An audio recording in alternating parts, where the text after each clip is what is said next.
Borgogna è un fortunato mix di suolo e storia, quindi la componente terroir è estremamente importante, ma dobbiamo anche tener conto della componente umana che ha potuto sviluppare attraverso varie innovazioni quello che è il mondo del vino della Borgogna, appunto. Qui già il sistema di suddivisione è estremamente interessante perché se pensiamo a un vigneto leggendario come quello di Montrachet, abbiamo già due village che se la giocano perché abbiamo Poligny da una parte e Chassagne dall'altra e poi sullo stesso vigneto abbiamo più produttori che vanno a lavorare. Quindi è un mondo estremamente complesso che da solo non basterebbe appunto a giustificare questo grandissimo successo. Consideriamo anche l'ingegno umano nell'andare a lavorare. Si tende ad avere, soprattutto nei Grand Cru, una densità di impianto dalle 8 alle 10.000 piante per ettaro, per intenderci, quindi sono veramente, veramente fitte. Le piante tendono ad essere estremamente basse e potate corte, soprattutto nei Grand Cru, e abbiamo generalmente l'utilizzo del gouillot come metodo di potatura e allevamento. Dobbiamo anche considerare che le rese sui Grand Cru sono bassissime, stiamo parlando di qualcosa come 30 ettolitri per ettaro, quindi andiamo a spiegare anche quelli che possono essere dei prezzi estremamente importanti. Stiamo caratterizzando tantissimo appunto con il suolo, con il territorio, il vino, ma cerchiamo di capire nello specifico quali sono quelle innovazioni che hanno permesso poi all'uomo di esprimere fino in fondo questo terroir.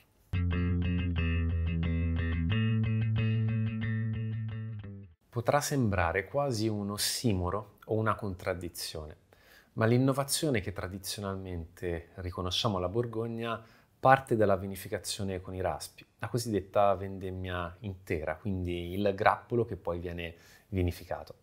Oggi questa è una tecnica ampiamente diffusa anche al di fuori dei confini regionali. Basti pensare in Italia, per esempio, andando a Bussia, quindi nel cuore della denominazione del Barolo, troviamo Marco Parusso che ha individuato nel raspo il suo media per esaltare al massimo i suoi Barolo, appunto, grazie alla grande ossigenazione che riesce a portare. Ma non dobbiamo scomodare soltanto i nostri produttori. Questa è una tecnica che oggi, soprattutto nel vino naturale, viene utilizzata un po' in tutto il mondo. Ma la sua massima espressione ovviamente la troviamo in Borgogna. Anche perché quando parliamo di vendemmia intera e vinificazione con i raspi, non stiamo necessariamente facendo riferimento ad una vendemmia che è al 100% a grappolo intero sulla parte di vinificazione. Ma potremmo far riferimento appunto a una tecnica mista in cui soltanto una parte dell'uva viene fermentata appunto con il raspo. Questo sta un po' alla sensibilità del produttore e della maison, capendo anche quello di cui ha bisogno. Ci vuole un rapporto molto intimo, molto forte con il proprio vigneto e una grande conoscenza per avere il beneficio massimo che possiamo ottenere da questa tecnica. Questa tecnica appunto è molto utilizzata nella parte centrale nord della Borgogna, quindi senza andare a scomodare i confini verso la Champagne, ma rimanendo nella parte dorata, nella parte d'oro, quella più importante, appunto la Côte d'Or. Qui troviamo spesso e volentieri questa tecnica impiegata anche nel passato, anche nella storia. Dobbiamo pensare che per poter vinificare con i raspi, però, abbiamo bisogno di un'uva perfettamente matura. Questo ci permette di esaltare al massimo il risultato finale. Quest'uva matura in passato non era semplicissima da ottenere.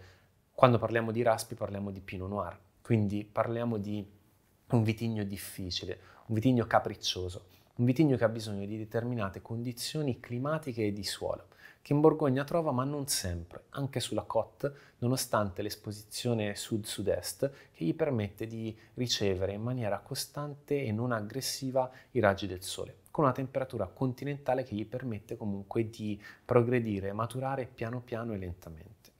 Allora, dobbiamo dire anche che gli ultimi 10-15 anni in realtà sono molto differenti perché le temperature si sono innalzate tantissimo. Quindi il problema minore è stato quello di avere dell'uva perfettamente matura da portare in cantina. Una volta che quest'uva arriva in cantina inneschiamo la fermentazione quasi sempre spontanea perché questa tecnica si lega tantissimo ai produttori di vino naturale. Non abbiamo grandi complicazioni. La vinificazione a grappolo intero in realtà semplifica e snellisce i lavori di cantina.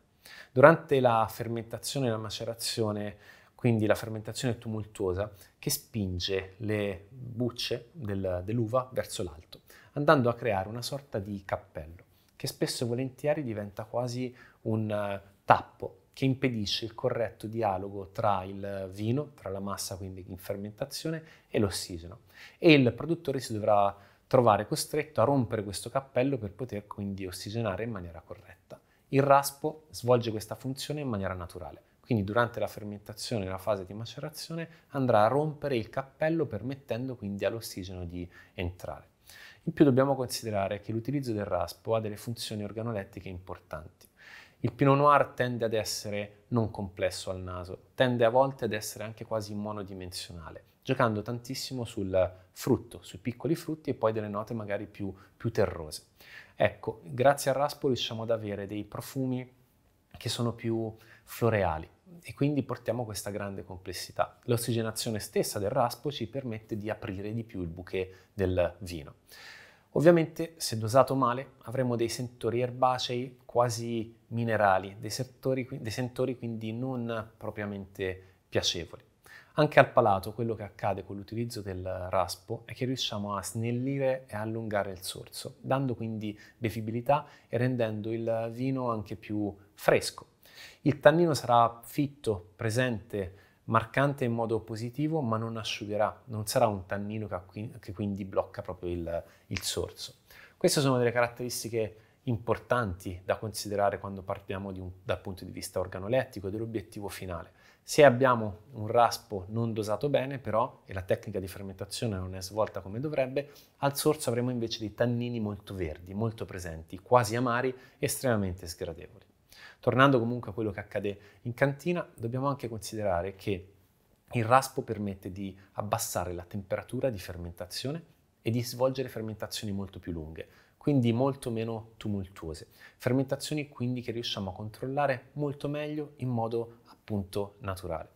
In più il raspo contiene tantissima acqua, quindi in un'annata estremamente generosa, con un clima molto caldo, un frutto estremamente nettarino con tanto contenuto di zucchero che potrebbe portare anche valori alcolici molto importanti, con questa aggiunta di acqua grazie al raspo andremo diciamo a diluire più o meno quello che può essere il grado alcolico e avremo vini un po' meno forti, un po' meno alcolici, quindi andremo anche a snellire proprio il vino e questa è una componente fondamentale. Ma ci permette anche, grazie al tannino, grazie a questo lavoro, di andare ad avere un dialogo corretto e perfetto con il contenitore legno, quindi con la barrique. Difficilmente avremo delle note boisé quando andiamo a utilizzare il raspo. In più ci permette di andare a donare longevità ulteriore al vino. Il tannino, insieme all'acidità e all'alcol, rappresenta uno dei 3 moschettieri che permettono al vino di invecchiare per tantissimo tempo. È un antiossidante, è una componente fondamentale per questo aspetto. Quindi, grazie al raspo riusciremo ad avere anche vini più longevi. Questo permette al produttore di abbassare non di poco l'utilizzo della solforosa, quindi della SO2. È proprio per questo che molti produttori di vino naturale ricercano nel raspo questa componente per cercare di togliere completamente dai processi di vinificazione la solforosa. Questo è un altro beneficio che abbiamo, oltre alla grandissima digeribilità dei vini prodotti utilizzando appunto la tecnica del raspo.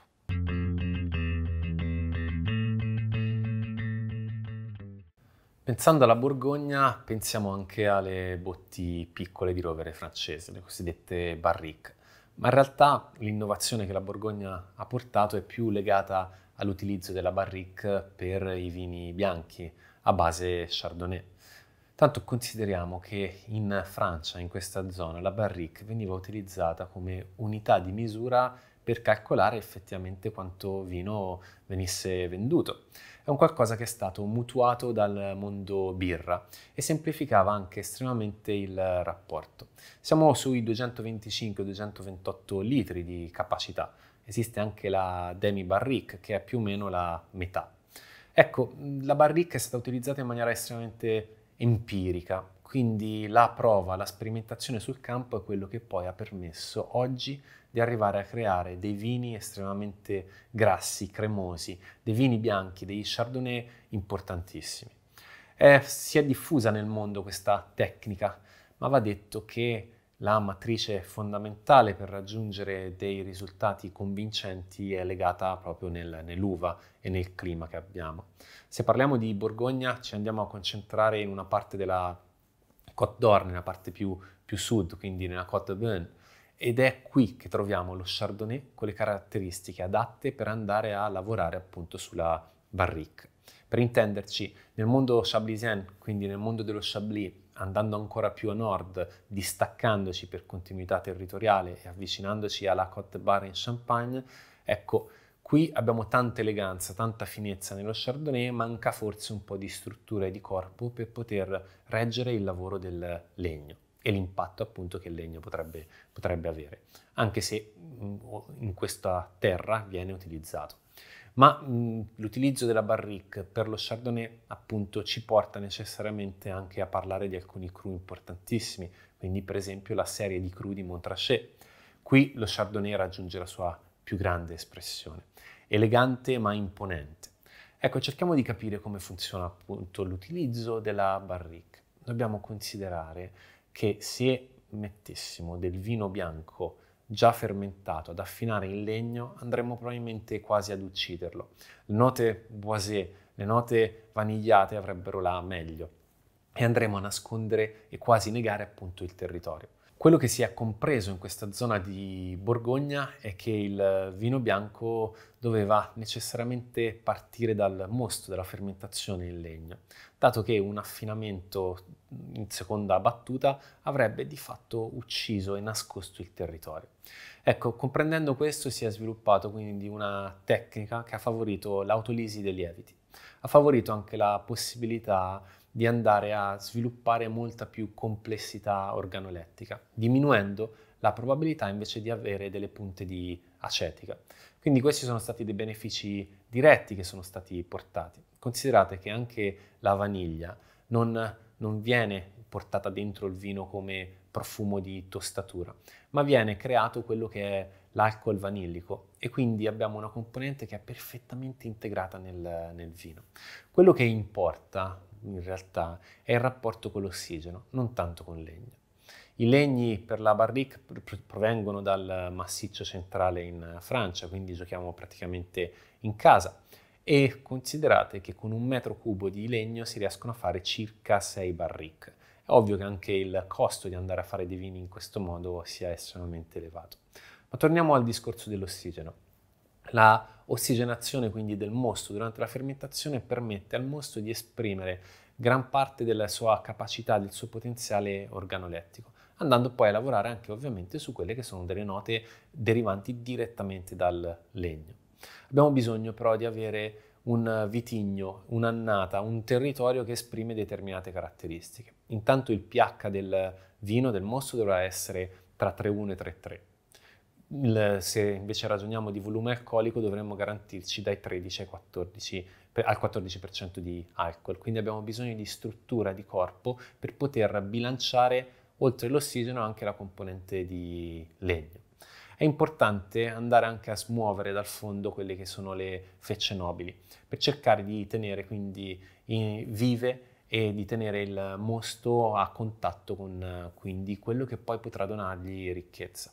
Il risultato in vini prodotti in questo modo è sempre di ricchezza, grassezza. Sono vini molto più ampi, generosi. Potremmo anche decidere di svolgere la malolattica, quindi la seconda fermentazione, non soltanto quella alcolica, ma anche la seconda all'interno di questo recipiente. In questo caso la morbidezza che avremo sarà ovviamente di livelli altissimi, perché andremo a trasformare l'acido malico in acido lattico, quindi in un acido molto meno impattante e aggressivo. Qualora il produttore dovesse decidere invece di continuare ad avere questa componente di grande freschezza, giusto per poter bilanciare meglio il vino, dovrebbe andare ad aggiungere solforosa per non permettere la seconda fermentazione, appunto, e quindi avere dei vini più bilanciati. Si capisce che questo tipo di tecnica applicata a territori non adatti, a vitigni non adatti o ad uva non sana, porta a dei risultati non corretti, non piacevoli. La Ligotè, per esempio, non si presta al passaggio in legno, anche se qualche produttore ci ha provato, anche con risultati interessanti. Stessa cosa va per l'Arneis. In Piemonte hanno provato a utilizzare questo tipo di tecnica proprio per valorizzare la complessità dell'Arneis. Nel territorio adatto invece andiamo a sviluppare degli aromi terziari estremamente complessi ed estremamente interessanti.